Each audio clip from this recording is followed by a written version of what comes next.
es profundizando desde el corazón en la consejería, haciendo un hincapié muy importante en el hecho de que con base en esta palabra de Proverbios 4:23, una de las cosas, como dice el texto, sobre toda cosa guardada, una de las cosas que más debe ser cuidada, protegida, guardada, es nuestro corazón, porque de él mana la vida. Es decir, no solo en el sentido de que él habla de un sentido de una vida física meramente, sino de allí está o es de donde surge todo lo que afecta o repercute en todas las áreas de la vida. Afecta en el área espiritual, afecta en el área emocional, afecta en el área mental, en el área psicológica, afecta en todos los escenarios de la vida lo que se albergue en el corazón. Por eso esto de que sobre toda cosa guardada, guarda tu corazón, porque de él mana la vida, es muy importante que lo tengamos en cuenta en esta ocasión. Para poder conectarnos con lo que hoy vamos a profundizar, en la ocasión pasada o en la clase, en el mensaje anterior, estuvimos hablando referente a algunos puntos después de la introducción, en la cual ya profundizamos un poco, sobre por lo menos 3 puntos clave con base en los cuales estuvimos desarrollando el tema de profundizando desde el corazón en la consejería. Y dentro de esos 3 puntos clave, hablamos sobre el diagnóstico del corazón antes del consejo, hablamos sobre creencias que gobiernan el corazón, hablamos sobre las emociones como mensajeras del corazón y ya obviamente no vamos a explicar nada de ello, cada una de ellas tiene una profundidad muy, muy vasta, pero ya quedó grabado en el mensaje, si alguno no estuvo, podrá ir y entender por qué el consejero debe conocer esos 3 secretos fundamentales. Hoy voy a ir al cuarto de los aspectos relevantes por los cuales creemos que hay que profundizar desde el corazón en la consejería. Y entre estos aspectos, el cuarto que voy a mencionar es patrones aprendidos y el poder del evangelio. Así le quiero subtitular a este aspecto. Ok, ¿por qué es importante que tengamos en cuenta este asunto? Porque como el propósito, como lo habíamos dicho, del consejero no es ser mecánico de conductas, sino una persona que trae o que tiene mejor la experiencia de profundizar en el corazón o explorar en el corazón para saber lo que lleva a esas conductas. Porque si el consejero solo se enfoca en corregir conductas, comportamientos, reacciones, acciones, va a ser un ser muy superficial que al fin de cuentas no va a hacer nada, no va a hacer mayor cosa, porque es como tratar de enfocarse en los frutos, en la parte superficial, sin ir a la raíz del problema. Y la raíz o el corazón del problema está en el corazón. Entonces, todo buen consejero tiene que enfocarse en estos aspectos del corazón y de alguna manera el consejero debe convertirse en un explorador, pero yo le llamaría también en un investigador. Debe tener la capacidad de escudriñar, así como es Dios quien puede escudriñar el espíritu, el hombre sabio también puede escudriñar el corazón de las personas. Usted debe desentrañar, ir a la raíz del problema para saber cómo comenzó y qué es lo que realmente está sucediendo. Recuerden que en una de las ocasiones pasadas les hablaba que una cosa es enfocarse en el problema presentado y otra cosa es entender el problema real. El problema presentado es lo que la persona nos expone. Normalmente eso es lo superficial. Tengo deudas, tengo problemas en el hogar, tengo problemas con mis emociones. Es muchas veces muy superficial, pero cuando tú vas a indagar como explorador del corazón, te vas a encontrar con un problema real, un problema mucho más profundo. Y los 3 pasos anteriores son sumamente relevantes para esto, porque la meta del verdadero explorador del corazón, que es el consejero, es saber lo que esa persona siente, saber lo que esa persona cree, saber lo que esa persona realmente desea, porque ahí es donde están las raíces del problema. No es solamente es que tengo esta dificultad, ¿qué hago? es entender qué siente sobre eso, qué entiende sobre eso, qué es lo que cree sobre eso, qué es lo que realmente desea y, por supuesto, cuáles son sus decisiones, cuáles son sus motivaciones, qué es lo que ella ha hecho en cuanto a esa situación. Hoy, al hablar de patrones aprendidos y el poder del Evangelio, esto es muy importante que un buen consejero lo tenga en cuenta. Voy a tomar como base dos escrituras. Una es Romanos 12:2, donde dice: no os conforméis a este siglo. Creo que este texto lo hemos dicho tantas veces en la semana, creo que ya ustedes se lo saben de memoria. A ver, ¿quién sabe qué dice Romanos 12:2? 1, 2 y 3. No os conforméis a este siglo, sino transformaos por medio de la renovación, sigan, de vuestro entendimiento. ¿Para qué?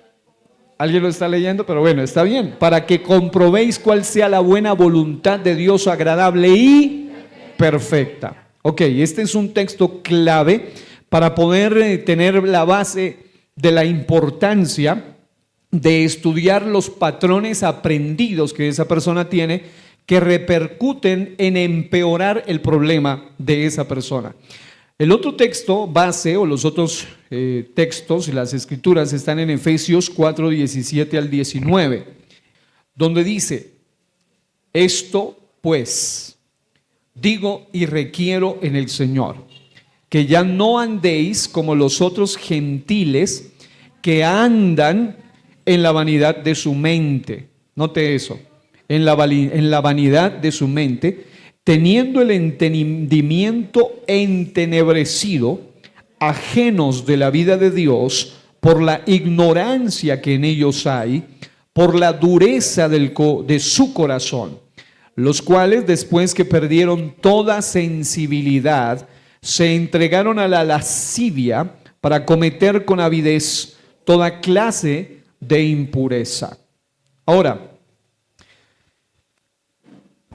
cuando hablamos de patrones aprendidos, siempre les había mencionado la diferencia entre lo que es un patrón generacional y una maldición generacional, que eso es un tema que hace parte de la sanidad interior y la liberación, ¿no? Las maldiciones generacionales son, en palabras sencillas, unas inclinaciones viciosas o unas iniquidades, pecados repetitivos que se ponen en práctica de generación en generación sin haber sido aprendidos, es decir, sin que nadie se los haya enseñado.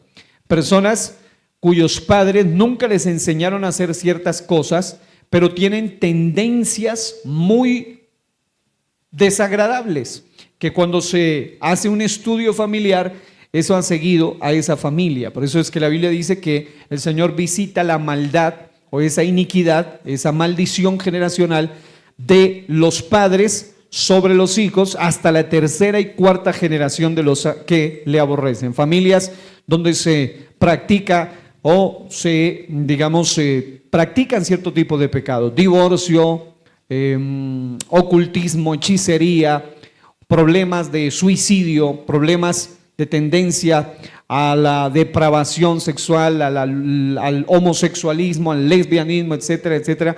Cosas muy repetitivas. Personas que tienen problemas con el alcoholismo, con la drogadicción o el latrocinio, personas que todos están en problemas de robo, como dicen por ahí: el papá era ladrón, el abuelo era ladrón, el tatarabuelo era ladrón, y es una inclinación tremenda dentro de esas personas. Una maldición generacional básicamente es algo que está ligado al espíritu de esa persona y es algo con lo que la persona lucha. Prácticamente es genético, está en la genética de esas personas y es complejo luchar con eso, porque así llegamos todos llegamos con ciertas maldiciones generacionales que, aunque nunca vimos que papá o mamá hizo eso, por ejemplo en mi caso yo soy hijo de cristianos, pero si hay cosas que están en la genética, se transfieren y van más allá de que sí, a mí me consagraron, me presentaron, me llevaron al Señor desde niño, me bauticé desde la edad de 10 años, recibí el Espíritu Santo, pero yo he podido identificar esas cosas que son iniquidad en mi familia, con las que uno lucha, aunque no se las hayan enseñado sus antepasados. Entonces, eso es, en términos generales, una maldición generacional. Es muy pesada porque obviamente una maldición generacional ya es un asunto de orden espiritual. Pero cuando se habla de los patrones generacionales, y hago esta explicación para que se pueda entender mejor este punto, los patrones generacionales son conductas que se hacen por observación, por aprendizaje, porque se vio, porque así hacía mi mamá, porque así hacía mi papá, porque así respondía él, porque así respondía ella. Yo vi que eso le hizo a mi mamá, yo vi que así responde mi familia. Entonces son patrones generacionales. Ahora, lo que refuerza el problema, y eso ya sería para otro tema de liberación, es cuando una persona tiene una maldición generacional, tiene un patrón generacional y para colmo hay un espíritu generacional.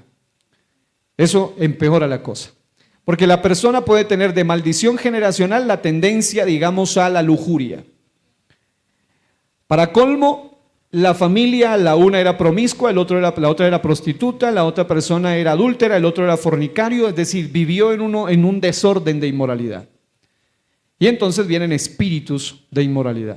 Y eso refuerza más el problema y hay desviaciones morales y todo lo demás. Entonces es más complicado una liberación así. En la consejería pueden ocurrir también esos casos, donde usted como consejera puede detectar cosas que son más graves que simplemente una charla, una terapia, una oración, un ayuno de 3 días. Hay cosas que requieren mucho más que eso, requieren todo un proceso extenso. Ahora, si nos centramos entonces haciendo esa distinción entre la maldición generacional, que es algo genético, incluso desde el punto de vista de la neurociencia y los asuntos del cerebro, ellos hablan de las inclinaciones y predisposiciones en el cerebro, y desde el punto de vista de la genética, en la genética misma de ciertas personas, las maldiciones generacionales son tremendas. Hay un libro muy bueno que se llama Secretos de la Liberación y Maldiciones Generacionales, de un personaje de apellido Pagani, muy interesante, donde él lo aborda desde esa perspectiva y es muy relevante. Y alguna vez tomé algunos apartes en unas clases sobre maldiciones generacionales. Pero aquí, cuando hablamos de consejería, una de las cosas que tienen que ver con el corazón, es decir, con profundizar en el problema del corazón de esa persona o en desentrañar el problema, es indagar sobre los patrones que gobiernan a esa persona. Es decir, las conductas aprendidas que gobiernan a esa persona. Y obviamente, si el consejero es sabio, se va a dar cuenta que muy probablemente va a lidiar también con maldiciones generacionales y también con espíritus generacionales, y eso requiere también de un consejero que no solo sea experto técnicamente, teológicamente, mentalmente, sino que tenga el respaldo del Espíritu Santo de Dios, porque de lo contrario no hace más que saber cosas y al final no ayuda en nada. Entonces es importante que tengamos en cuenta este asunto de los patrones generacionales, porque la idea central de este punto es que muchos pecados son estilos de vida aprendidos. Estilos de vida aprendidos. Un estilo de vida es mucho más que solamente una práctica. Por ejemplo, una persona dice, bueno, practica la oración de vez en cuando. Pero otra cosa es cuando una persona tiene un estilo de vida de oración. Es mucho más profunda su vida de oración. Asimismo, practica el cristianismo muy superficialmente. Otra cosa es que su vida es un estilo de vida cristiano. Se le nota en su forma de hablar, de actuar, de pensar, en todos los escenarios. Asimismo ocurre acá con el tema de los patrones. Los patrones se convierten generalmente en estilos de vida. Y por poner algún ejemplo, para hacerlo aún más claro, si usted va a tratar el caso de una persona que tiene luchas, por ejemplo, con el abuso, porque es una persona golpeadora, porque es una persona violenta, porque es una persona agresiva, es una persona que siempre desde pequeño sufrió, vivió en un hogar donde hubo mucha violencia, donde hubo abuso, donde hubo maltrato, donde peleaban parejo papá y mamá, o a veces donde veían que el uno golpeaba al otro, y ese tipo de personas que crecen en ese escenario de vida, en ese mundo, de alguna manera, cuando van a una consejería pidiendo ser libres de eso, Usted no puede simplemente decirle eso está bien, está mal. Usted debe ir a la raíz del problema. Vamos a estudiar los patrones de vida, es decir, cuál fue tu estilo de vida, cómo comenzó, dónde comenzó, cómo fue su hogar, cómo fue su niñez. Y algunos de ellos van a empezar a contar cosas como, sí, a mí me golpeaban y después me enseñaron en que para que me respeten yo tenía que golpear también. Y entonces vas a empezar a escudriñar, vas a empezar a investigar qué es lo que lleva a esa persona, que ya ahora sea casado o sea papá y es un esposo maltratador o es un padre abusador también, porque se le arraigó un estilo de vida, como diría Romanos 12:2, se conformó a este sistema en el que creció, su mente no ha sido renovada, su entendimiento fue marcado por eso y obviamente esa persona no puede comprobar la buena voluntad agradable de Dios, agradable y perfecta, porque es la forma como él piensa que así se resuelven los problemas. Por ejemplo, hay un concepto errado y los conceptos errados están muy ligados a los patrones aprendidos, como les explicaba la vez pasada. Un concepto errado de que para hacerse respetar es sinónimo de ser golpeador. Es decir, tú no vas a tolerar el abuso, entonces tú también cáscalos igual. Y generalmente las personas que vienen a consejería donde hay problemas de violencia doméstica y todo eso, normalmente cuando usted hace el estudio de patrones aprendidos, esas personas están repitiendo la historia que vieron durante su infancia o adolescencia en papá y en mamá. Lo mismo que hacía el papá, ahora lo repiten acá y piensan que así es, y así era el abuelo y así es el papá. Pero también el apóstol mismo, Pablo, en Efesios, dice que, o exhorta a que no andemos como los otros gentiles que andan, para usar la palabra clave de este punto, en esos patrones de vida, en la vanidad de su mente, teniendo el entendimiento entenebrecido, ajenos a la vida de Dios, por la ignorancia que en ellos hay, por la dureza de su corazón, los cuales después que perdieron toda sensibilidad, se entregaron a la lascivia para cometer con avidez toda clase de impureza. Aquí el apóstol Pablo utiliza ya un ejemplo relacionado con la lascivia, que es un desenfreno de orden sexual, y una persona que ha crecido en un mundo donde el patrón de conducta en esa casa era también de mucho desenfreno, es un problema, es un asunto muy complejo, muy complicado. ¿Por qué? Porque nunca tuvo un buen referente en casa. Normalmente en casa lo único que se veía era ese tipo de inmoralidad. Ese fue un patrón que marca mucho las conductas de esa persona. Incluso se confunde amor con desenfreno sexual, se confunde muchas veces afecto con desenfreno sexual. Es una persona que, por eso es tan importante estudiar los patrones que rigen a una persona, porque hasta un patrón lleva a que la persona interprete la realidad de una manera diferente. Ve la realidad de una manera. Es más, yo he conocido casos tan graves donde los patrones son tan marcados cuando uno profundiza, porque si tú te quedas viendo la punta del iceberg del problema, no vas a poder, o los frutos, las ramas y los frutos, si no vas a la raíz, no vas a poder entender el caso. Y hay personas que cuando llegan están hablando de que fueron abusados, fueron traicionados, fueron golpeados, etcétera, etcétera. Y si tú y yo nos quedamos solo en esa punta del iceberg, vemos a una persona que es una víctima del abuso, del maltrato, pero cuando tú vas a la profundidad, alguna vez trataba el caso de alguien así, que interpretaba afecto con maltrato. Es decir, así es, la gente que nos quiere, pues me golpea. Y porque así aprendí, porque decían que el que más amaba, pues mal golpeaba.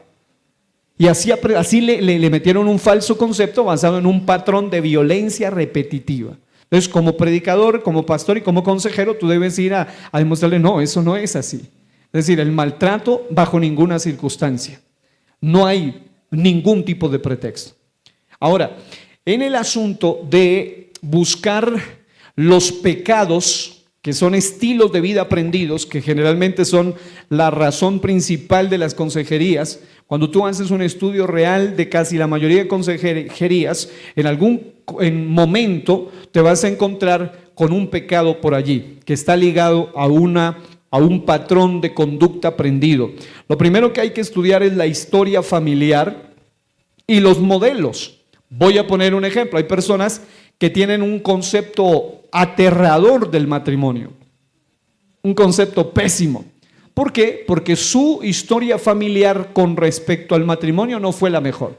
O también tienen un mal concepto del matrimonio porque sus modelos fueron los peores. Y entonces vienen a una consejería cristiana y el cristianismo te va a decir algo totalmente diferente del matrimonio. El que haya esposa haya el bien, honroso sea en todos el matrimonio, es todo lo totalmente diferente, es visto como algo wow, algo maravilloso. Pero entonces la persona que viene con un patrón de esos no va a lograr entender tu consejería de valora a tu esposa, valora a tu esposo. Tienes que ir primero a la raíz del problema. ¿Cómo fue tu patrón familiar? ¿Cómo le podemos decir valora el matrimonio si lo único que vio fue golpes, patadas, infidelidades, un papá borracho, una mamá de golpeadora, etcétera, etcétera, gritos? Esas personas así quedan marcadas de por vida, aunque sean hijos a veces de cristianos. Ahí no todos los hogares cristianos lamentablemente son un modelo de pareja, un modelo de matrimonio.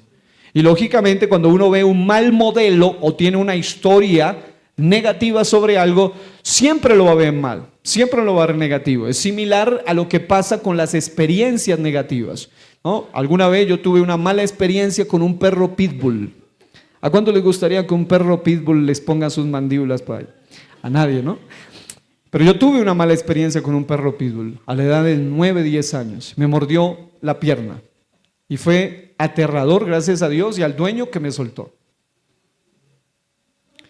Pero cada vez que yo veo un perro, hoy en día, sea un chihuahua, yo me siento aterrado. El otro día mi esposa me llevó al parque de los perros. Y esos perros venían corriendo y perros, había un tacita de té, había un golden retriever, había perros de todas las razas. No vi mi perro favorito que es el San Bernardo, pero bueno, me divertí mirando perros. Pero al mismo tiempo, eso me generó un poquito de seguridad, porque yo suelo tener temor. El otro día fui donde mi hermano Dubán y el perro de mi hermano, el perro del hermano Dubán, tiene un ladrido poderoso, ¿no? Un ladrido potente, un perro grande. Y entonces es estremecedor escucharlo y siempre he luchado con eso. ¿Por qué? Porque todo comenzó con una experiencia negativa y no es que sea un cobarde, cosa curiosa. Por ejemplo, mi esposa tal vez tuvo una mala experiencia con las arañas, pero ella ve una araña y parece que se le acabó el mundo. Ella ve una araña y grita, muchas veces ha gritado de tal manera que yo tengo que salir corriendo a ver qué pasó. ¿Qué pasó? Una arañita inofensiva, dulce y tierna en la pared. Nada más. Pero ella tuvo una mala experiencia y soy valiente para muchas cosas, para los perros me cuesta porque tuve una mala experiencia. Entonces, muchas veces cuando no se conocen los patrones que gobernaron a una persona, se tiende a juzgar a priori, ¿no? O sea, se señala de inmediato, este es un simple machista o una persona mala, una mujer mala o un mal hombre, cuando tú debes ir a estudiar cómo fue su historia, cómo fue su aprendizaje. Ahora, hay muchos casos donde una persona viene muy marcada en patrones de aprendizaje muy específicos y obviamente esas personas no logran ver lo que es, voy a poner el ejemplo más, digamos otro ejemplo diferente, la hombría, ¿no? La hombría en el mundo pagano, en el mundo inconverso, se mide por fuerza, se mide por violencia, por brutalidad, por el más brusco y tosco y golpeador, etcétera, etcétera, etcétera.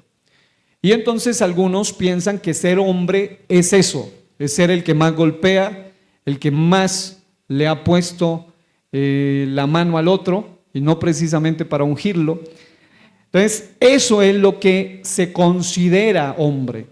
Entonces, una persona que viene al concepto de acá y te empiezan a hablar de hombría y él viene con un problema de ser un golpeador, ser un peleador, ser una persona violenta, intolerante, agresiva, y ese es su problema. Lo primero que hay que trabajar no es solamente decirle eso está mal, no le pegue, no golpee, hay que ir a la raíz del problema. ¿Cómo comenzó? No, es que a mí mi papá me golpeaba y me decía que me haga respetar. ¿Y cómo es eso de que te haga respetar? No, que al que me mire algo que le vaya dando. Entonces, obviamente esa persona ha crecido con patrones muy distorsionados de lo que es un hombre realmente. de lo que es un varón en todo el sentido de la palabra. Entonces, obviamente viene confundido muchas veces por un patrón o por una historia familiar muy desviada, por un modelo familiar. Entonces, la persona que llega ya en algún momento con un vicio, por ejemplo, ya adulto, y su vicio es el cigarrillo, su vicio es el trago, etcétera, y con eso luchan a veces mucha gente que llega a las congregaciones o piden consejería. No basta con decirle a la persona: el Señor tiene una nueva vida para ti, las cosas viejas pasaron, sí, pero hay que ir a indagar cómo fue que comenzó, cómo fue tus luchas y cuál fue tu primer vicio, en qué fue lo primero que te gobernó. No, lo primero que me gobernó fue los videojuegos o los Nintendos, etcétera. Y luego ¿en qué otra cosa fuiste? Y tú vas indagando y allí puedes encontrar también la salida. Muchas veces he tenido la oportunidad de hablar con algunas personas que luchan con las adicciones. Les digo, bueno, ¿cuál fue tu vicio primero? Dicen, tal vicio. ¿Y cómo lo venciste? Haciendo esto o aquello. Le digo, esta es una pauta que te puede servir para vencer el que ahora tienes. Algunos de ellos dicen, empecé a hacer deporte. Otros dicen, empecé a hacer una disciplina, empecé a hacer esto, empecé a orar más, empecé a ayunar. Es decir, estos hábitos te van a ayudar a vencer el nuevo vicio. Y obviamente siempre habrá un vicio más difícil que vencer que otro, porque depende de la intensidad y depende de la cantidad de años. No es lo mismo una persona que viene con un cigarrillo a la semana que una persona que dice, me fumo, como mi papá decía en sus testimonios, 60 cigarrillos al día. 3 cajas de cigarrillos diarios. Por eso él llegó al extremo de la muerte prácticamente por causa de 60 cigarrillos o 3 paquetes de cigarrillos al día. Cada paquete tiene 20 por 3. Entonces era una cosa exagerada. Obviamente en el caso de él ya hubo una intervención milagrosa de Dios para liberarlo de eso. Entonces nosotros como consejeros debemos entender cuál es el viejo hombre que quiere volver a levantarse, y allí es donde hay que enfocarse, y eso no se logra solamente escuchando la parte superficial, sino yendo al fondo del asunto. Además, y aquí viene, les había dicho patrones y el poder del evangelio, viene el poder del evangelio. Siempre que una persona viene con pecados que se han convertido en estilos de vida, que fueron aprendidos por medio de patrones que fueron aprendidos y que además fueron reforzados, porque recuerden, eso está en la mente, le refuerzan mucho eso, y efectivamente eso refuerza muchas cosas. Y aparte de eso, viene el tema de que ya la persona tiene una predisposición, se levanta el viejo hombre. ¿Y cómo se vence eso? Con nuevas rutinas espirituales. Usted debe enseñarle a la persona a ejercer nuevas rutinas espirituales que rompan ese vicio, ese ciclo. Por ejemplo, un joven que miente porque creció evitando castigos. ¿Cuál es el ciclo repetitivo, el ciclo vicioso? Alguna vez encontré a una persona que tenía este problema. Era una persona extremadamente mentirosa. Es decir, mentía absolutamente por todo. Mentía hasta por recochar. Mentía absolutamente por todo. Y muchas veces, aun cuando era descubierto haciendo algo indebido, seguía mintiendo. Y alguna vez me senté con esta persona y yo no me puse a darle cátedra moral de que la mentira es pecado, no, yo le dije, bueno, ¿qué te lleva a mentir? No le dije, eres un mentiroso. Le dije, ¿qué es lo que crees que solucionas cuando mientes? Y una de las respuestas que me llamó la atención es, evito el castigo. Porque, y claro, y aparte después uno se da cuenta que el castigo no era castigo, sino abuso. Entonces esa persona refuerza esa mentira y se le vuelve un ciclo vicioso por mentir. Y yo le enseñaba la importancia y muchas veces los efectos que produce el decir la verdad. Claro, a veces decir la verdad produce más vergüenza. Decir la verdad hace que tú en algún momento vayas a tener que recibir una consecuencia, pero la gente valora más a la gente que dice la verdad que a la gente que dice mentiras. Y entonces empezamos a trabajar su psicología, su mente, renovar su mentalidad. Y esa persona después con el tiempo se acostumbró a decir verdades. Y eso es algo que cada uno tiene sus patrones fuertes o tiene sus áreas fuertes o sus áreas débiles. Y cuando una persona tiene esta situación, por ejemplo, Si estás tratando, tú no puedes medir tampoco la situación de ellos con tu experiencia. Por eso les decía en el principio que siempre lo importante es la palabra de Dios y no tu experiencia. Porque, a ver, por ejemplo, si viene una persona y me dice a mí, pastor, es que yo, no, pastor, no sé por qué, yo paso por una discoteca y yo veo una botellita de ron, de aguardiente Galera, bueno, Nariño, toda esa cuestión, y yo no soporto, pastor. Yo no puedo medirlo desde mi experiencia. Es decir, decirle, pero ¿qué le ve usted a esa botella, a ese olor tan feo? ¿Por qué? Porque a mí me parece ingrato, desagradable totalmente, porque nunca lo he probado. Me parece horrendo solo el sabor y la cara que hacen cuando lo toman, digo, tiene que ser feo. Tiene que ser feo. Pero entonces resulta que no puedo medir a esas personas desde mi experiencia. Debo medir desde lo que a esa persona la llevó a eso. Les ponía el ejemplo. Yo nunca pude ponerle en mi ejemplo de verdad a esa persona que traté porque era un mentiroso. Porque mi forma de ver la vida era muy diferente. Yo tuve que hablarle desde la verdad de Dios, es decir, desde la verdad bíblica. El punto es que yo no puedo medir a una persona con problemas de mentira con mi experiencia porque yo hubiera dicho, mire, no, eso en lugar de hacer sentir bien a la otra persona lo hace sentir peor. Cuando usted ha sido fuerte en un área y resulta que el otro, esa es su debilidad, usted no puede basarse desde allí, sino ir desde su problema. ¿Qué fue lo que te llevó a ser así? ¿Y qué experiencias tuviste? Claro, la única vez que él dijo la verdad casi lo matan, en sentido figurado. Entonces obviamente esta persona no quería decir la verdad, tenía terror a decir la verdad. Y siempre pensaba, no, me fue mejor cuando digo mentiras porque al final me felicitaron.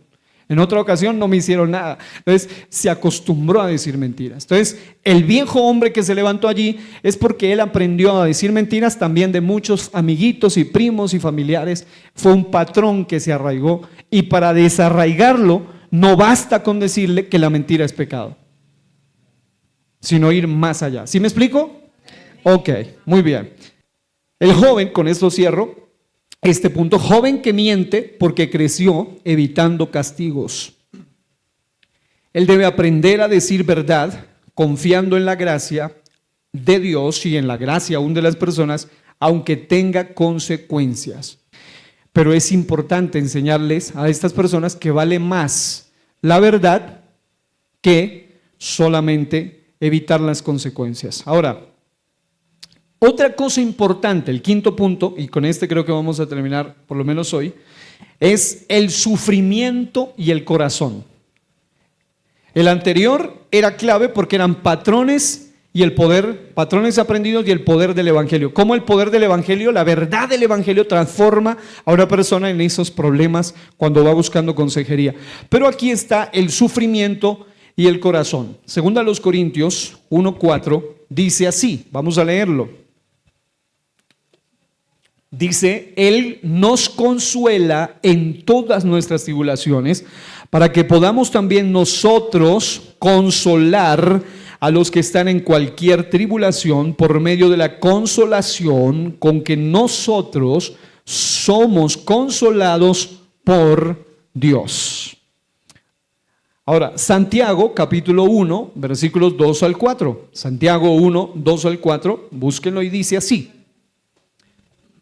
Hermanos míos, tened por sumo gozo cuando os halléis en diversas pruebas, sabiendo que la prueba de vuestra fe produce paciencia, mas tenga la paciencia su obra completa, para que seáis perfectos y cabales, sin que os falte cosa alguna. ¿Cuál es la idea central en este punto? Es que cuando tú vas a consejería, como consejero, vas a ayudar a alguien, debes entender que lo que a esa persona le produce sufrimiento, recuerden lo que les decía, las emociones son mensajeros. Es decir, las emociones revelan algo más profundo que la emoción. No es solo, tiene tristeza, tiene rabia, tiene dolor, tiene resentimiento. Está muy alegre, está muy contento. Es mucho más que eso. ¿Qué revela? ¿Cuál es el mensaje que me transmite esa emoción? Así mismo ocurre acá. Una persona que tiene un profundo dolor, lo primero que el buen consejero debe investigar no es solo ¿y qué te hace sufrir? No, es que perdí un hijo, es que me robaron, es que me traicionaron, es que me fueron infieles, es que mi familia me falló, es que me rechazaron. No es solo entender qué es lo que te hace sufrir, sino lo más importante es dónde realmente está puesta tu confianza. Y entre más equivocada sea tu confianza o la persona o el ser en quien depositas tu confianza, más dolor vas a tener. Por ejemplo, una persona que llega con un profundo dolor porque un amigo le falló, muchas veces revela que esa persona puso más confianza en el hombre que en Dios. Maldito el hombre que confía en el hombre. Es decir, ¿qué es lo que revela el dolor? Revela dónde realmente está mi confianza. Es que no, si era mi amiga, si era mi tía, pues es humano, es persona, van a fallar, los humanos fallan.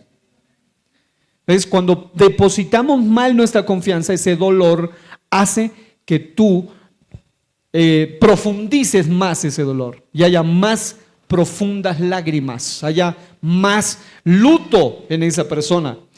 Otra cosa importante en cuanto al dolor, antes de ir a profundizar allá, es explicarle a la persona la diferencia entre prueba y tentación.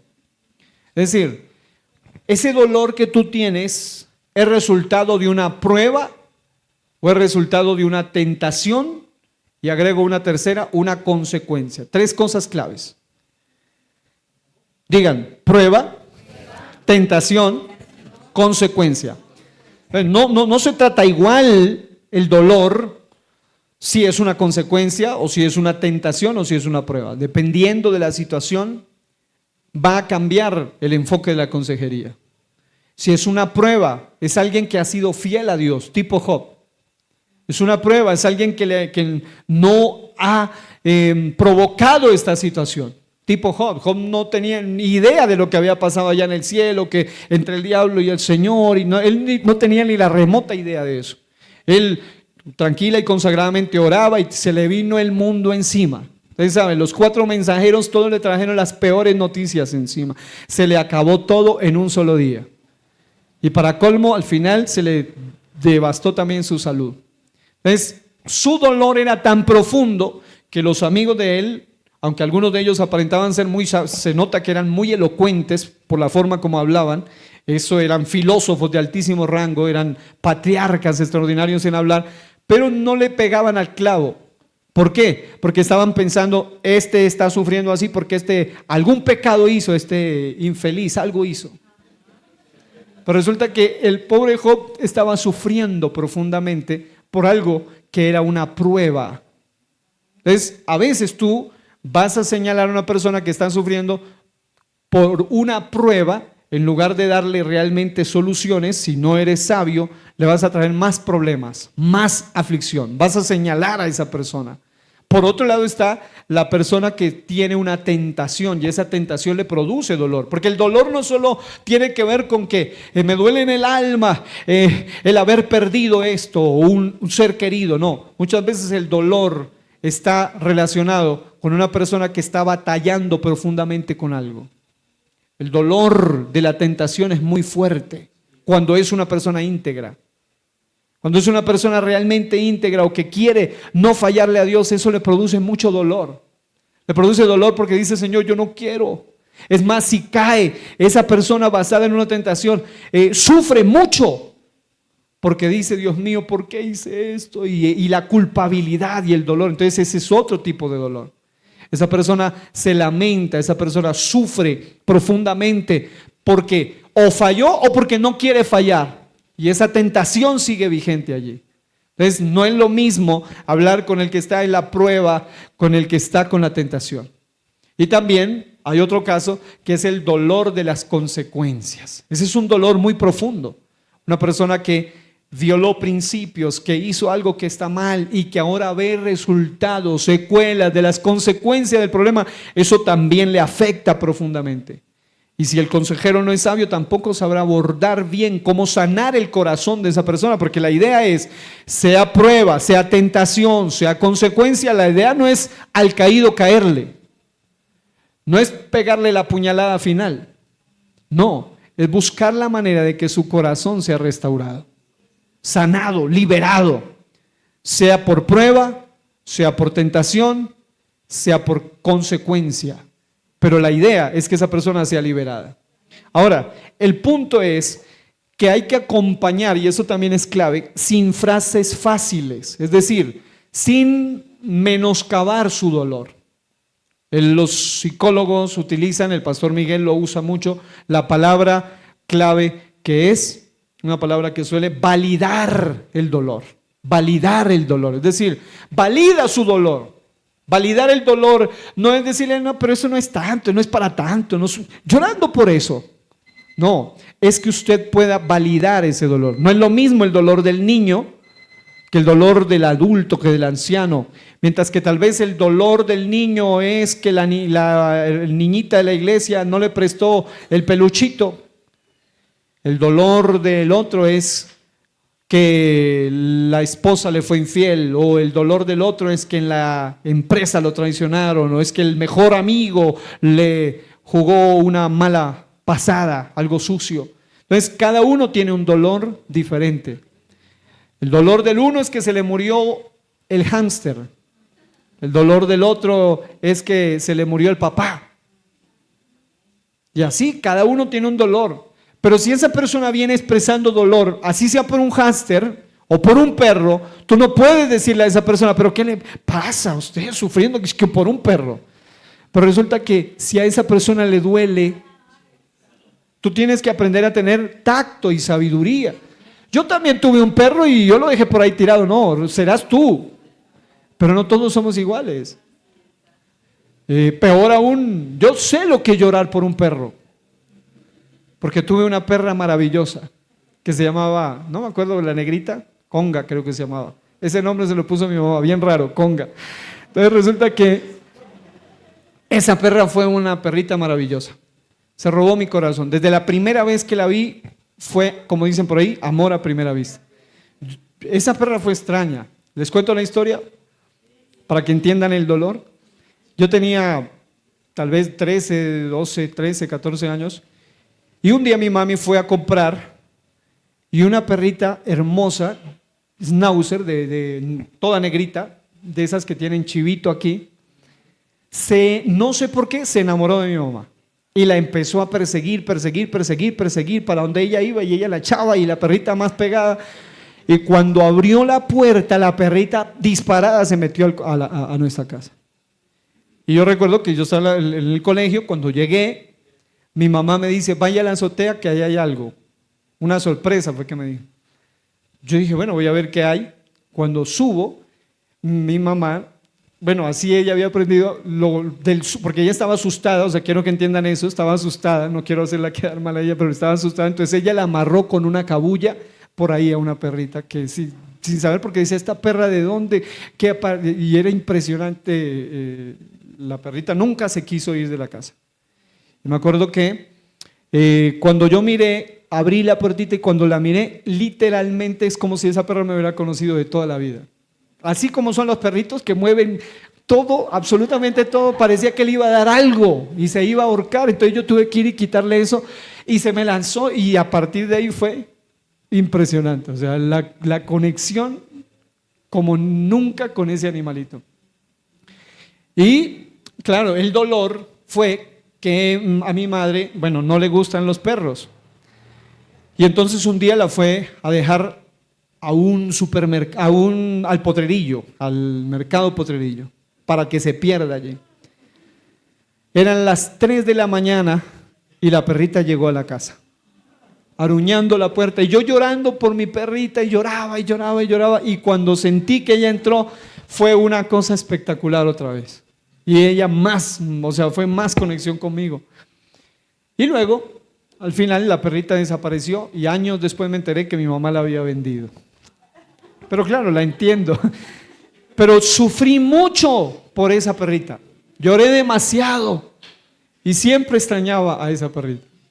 Entonces, pareciera un dolor tonto para algunos, pero para mí esa perrita fue muy especial. Fue demasiado especial. Entonces, si yo voy donde un consejero y el consejero resulta que es antiperros y él dice, pero ustedes dicen que llorando no, bote lágrimas por un perro. No, tú tienes que validar el dolor de esa persona.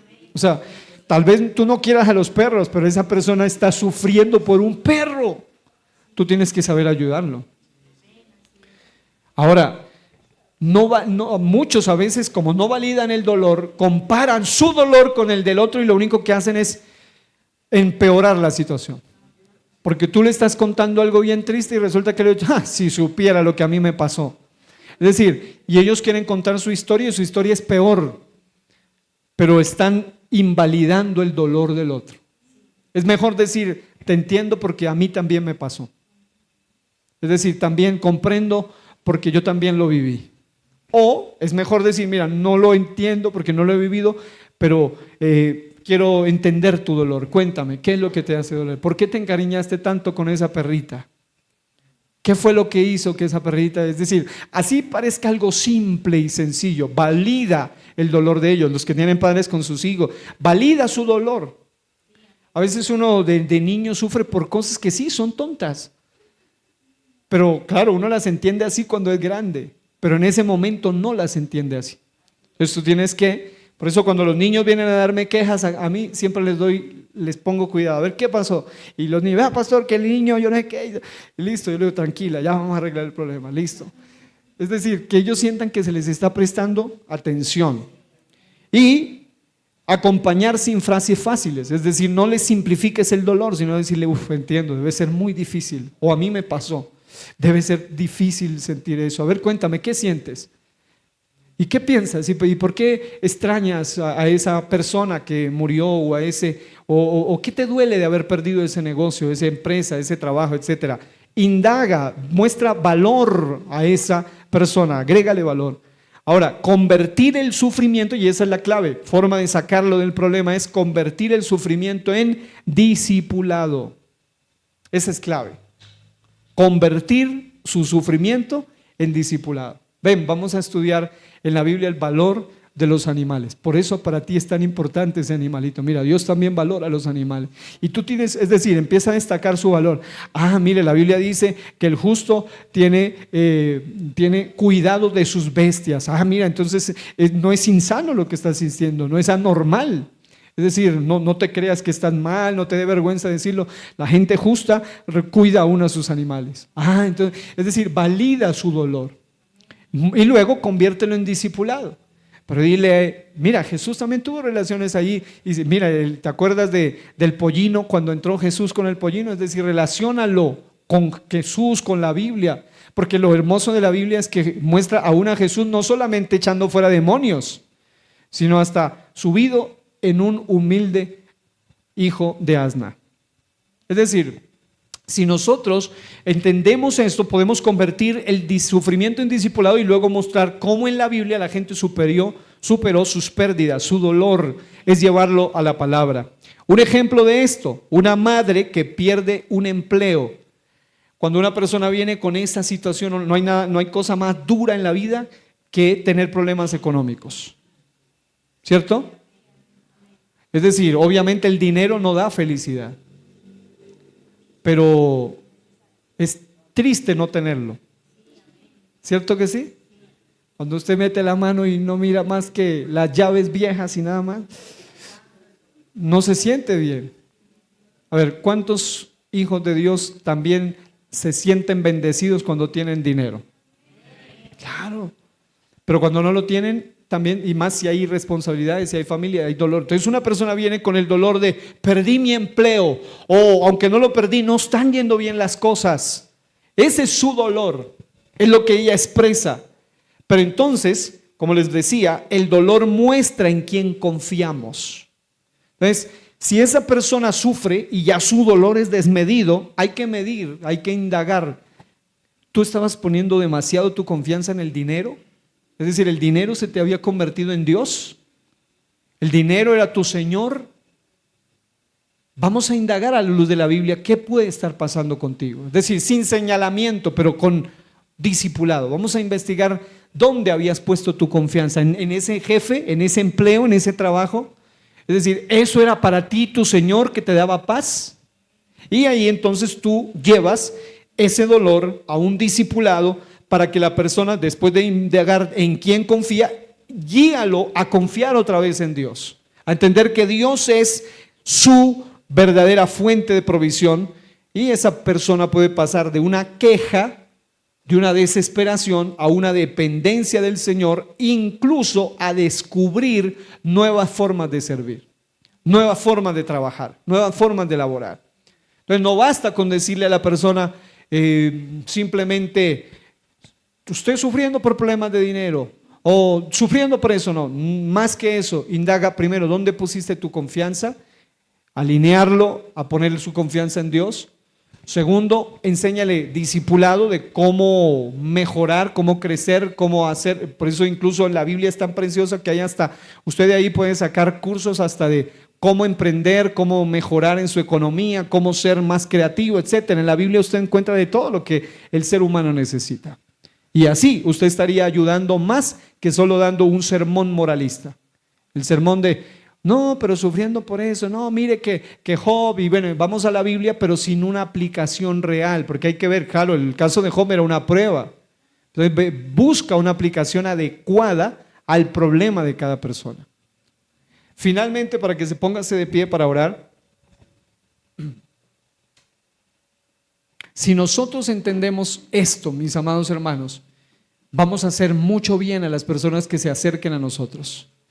Y qué bueno que seamos consejeros sabios, porque este mundo necesita gente así. ¿Cuántos están siendo bendecidos con estas clases?